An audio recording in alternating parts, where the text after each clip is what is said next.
The same spirit was in the Mayflower Pilgrims.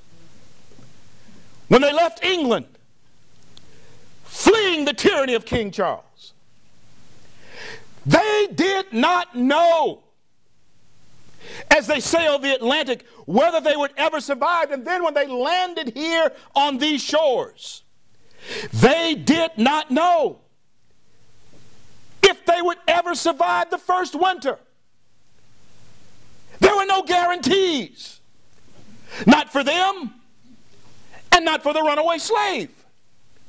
They were runaways from tyranny of a king that oppressed them. And the runaway slave was running away from a system that oppressed him. And so, my friends, it is within the DNA of every true American, whether you came here, your family came here on the Mayflower, or whether they came here in chains to a plantation system. The DNA of America is the love of liberty and freedom. And we send this message from Lafayette, Louisiana tonight, that Americans will not bow down to the tyranny of anyone who would rule over us. We will not bow to any king, to anyone except God. That is the idea behind the film, and it is the idea behind America. But the territories of those who would possess our souls, possess our American ideal, they're beginning to expand. Jane and I began to really prosper under Ronald Reagan, even though I was not quite on board at that time. But in hindsight, I realized that Reagan did, in fact, plow a field that made us prosperous. And on into the 90s, Bill Clinton even enjoyed the fruits of what Reagan had planted. And those of you who understand what it was like in the 80s, there was a big boom going on, and then the 90s came along and the technology began to increase, and money was to be made, and prosperity was to be had, and we as Americans began to prosper in ways that we could not understand and in ways that we fully did expect. And friends, let me tell you something. America ought to be the greatest nation on earth. We ought to be the people who are in that shining city on a hill. We ought to have the most powerful military on the face of the earth. We ought to be feared and respected. Why? Because we have protected the freedom of everyone else on this globe. We ought to be, and we shall be.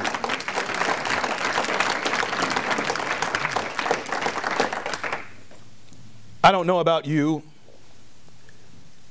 but there is something that has gone out of the average Americans, and I see some above average Americans in this room. But friends, we need a leader now who will put back into the American heart and psyche American swagger, American pride in our stride. We need a leader who will not bow down to the enemies of this country, and someone who will defend the Constitution of this country without fail. We need that type of leader in this country.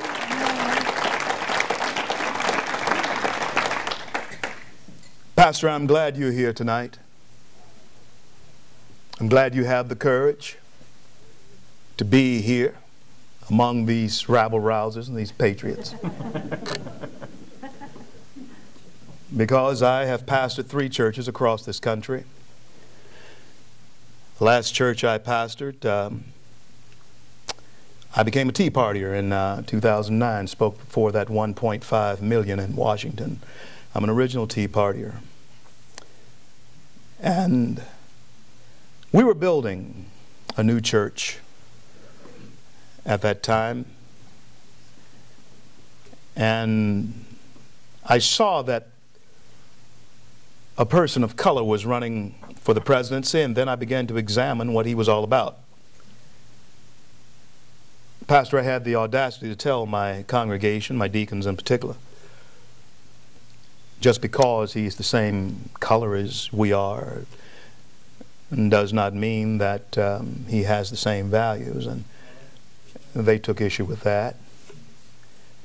And then they saw that I was beginning to hook up with people like you. And they took issue with that as well. But they were willing, it seemed, to forgive me. I'd been there 9 years at the time. I'd been pastoring at the time for about 27 years in all, preaching for 34. And began to make this film called Runaway Slave. And even though they were willing to forgive me the Tea Party thing, they lost their minds when I told them the name of this film. Pastor, they came to me and they said, I was Southern Baptist at the time. I'm now a part of a non-denominational church. And my ministry, my national ministry, is One Nation Back to God. We started in front of 40,000 folks in Washington. The Lord has blessed us to take that internationally as well. Started the first Tea Party as well, Monica, in Tel Aviv, Israel. And we call it kosher tea. There in a true story. But they came to me and they told me that I'd either have to go back to being that guy that I was 9 years prior, pastor, when I came there, or they'd have to think about doing something differently. I wish them well. Friends, unfortunately, I travel across this country. I crisscross this country at least once a month. And Pastor, the reason I mention this is because America has always been spiritually led by men of moral fiber. In fact, I believe our nation was created for a moral people. And the British were always the toughest on pastors because they were able to inspire and inflame passion in the people.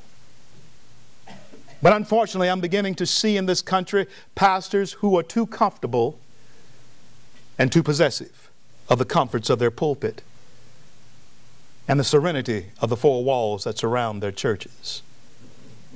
And while our country marches behind those who are socialistic and those who would support things that our ancestors, our grandparents, there are things that we are talking about voting for. That if our grandparents could come back and hear the conversations that are going on about things we are ready to vote for, they would think we have lost our minds. And surely they would know that we had lost our way. But there was a time when pastors were unafraid to speak out against the evils in this country and in this land. And it is time now that we hear from the pulpits of this country, because God still speaks through His word that if my people who are called by my name humble themselves and pray, then will they hear from heaven. And He gives a promise. He says, I will come. I'll heal their land. We need God to come and heal this land. My friends, the love of our Creator caused and touched the hearts of men to write within the Constitution of the United States the words that we have an endowment given by our Creator. And the love of our Creator for mankind gave us life here in America, regardless of the avenues that we may have taken to get here. The love of our Creator for mankind gave us as Americans liberty in this country. And the love of our Creator has given us the right to make choices in this country. But it is the love of our founding fathers, the love that they had for freedom, the love that they had for liberty, is what has given us America. Now, as I prepare to leave you tonight, there's a story that I'm reminded of that may bring this home to you. And it's a story that I like to tell across the country.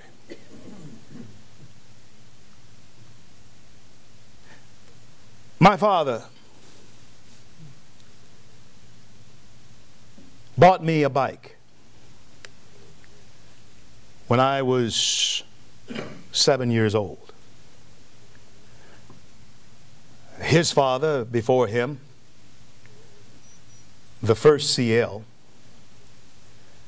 and I carry the tradition on because my grandfather, my great-grandfather, he was illiterate.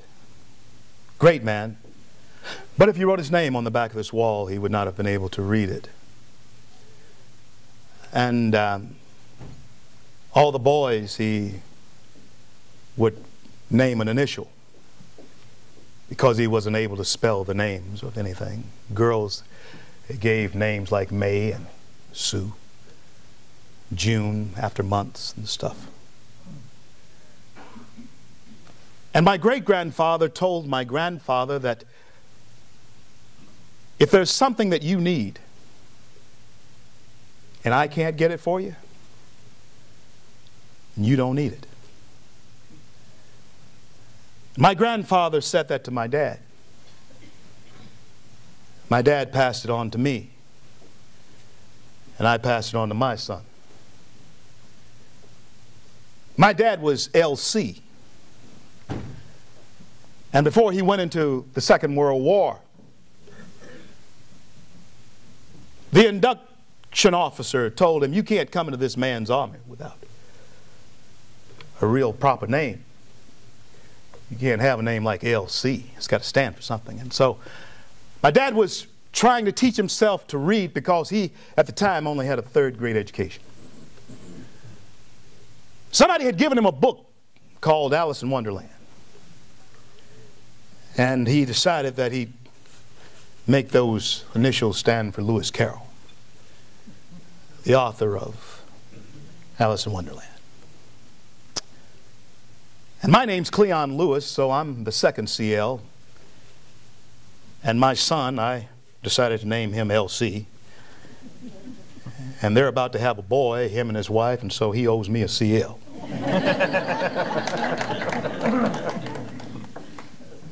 But my daddy bought me a bike when I was 7 years old. I had been bothering him about a bike for a long time, but he wasn't able to afford it, so I had to wait, because the philosophy, the principle that we live by as Bryant men was that if I can't get it for you, you don't need it.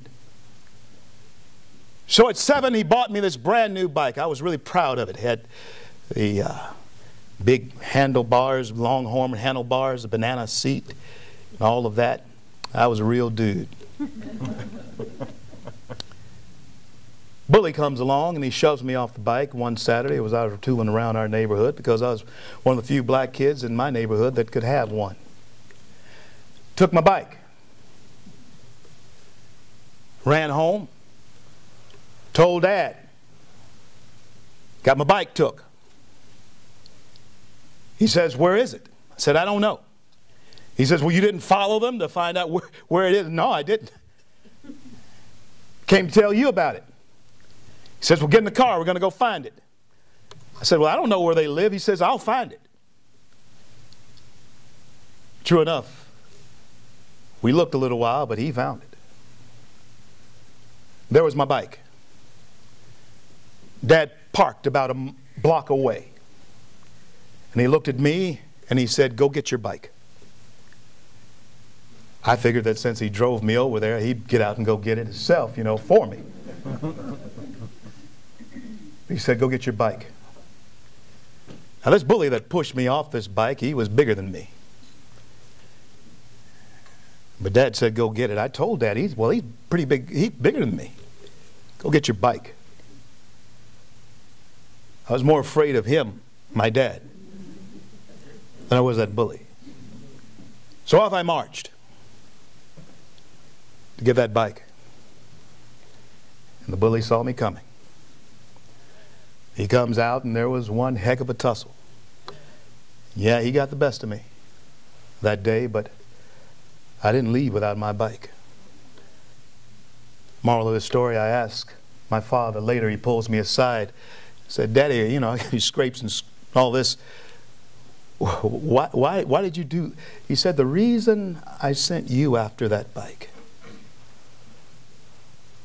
is because I worked hard for it. And the reason you couldn't find the bike is because you didn't pay for it. But because I bought it, and because I paid for it, it was really mine that I had given to you. And the reason you had to go and get it and even fight for it is because now that bike is yours because you have earned it." Now, my fellow Americans, my friends here in Acadiana, this land has been bought. It has been paid for with the blood, the sweat, and the tears of our forefathers, our ancestors. When Benjamin Franklin came out of the Continental Congress, he was asked by a lady, "Mr. Franklin, what type of government have you gotten for us?" Benjamin Franklin answered her, "I have gotten for you a republic, if you can keep it." Friends, if we could look down through the annals of time and speak to Dr. Franklin, here on the threshold of the year 2013, I believe that we would be able to say to him that, "Yes, Dr. Franklin, we do appreciate what you gave to us, and we have kept and we will keep the republic."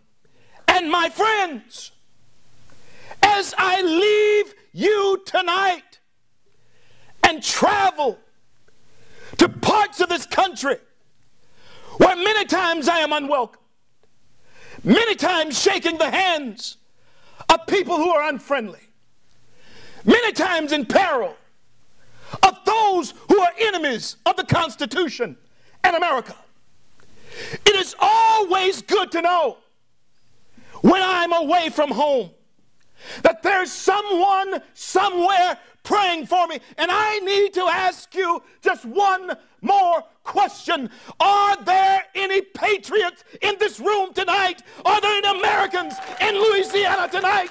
Is there anyone who will stand up for God and country, who will stand up for the republic? Then Americans, stand up, stand up, stand up. God bless you. God bless America.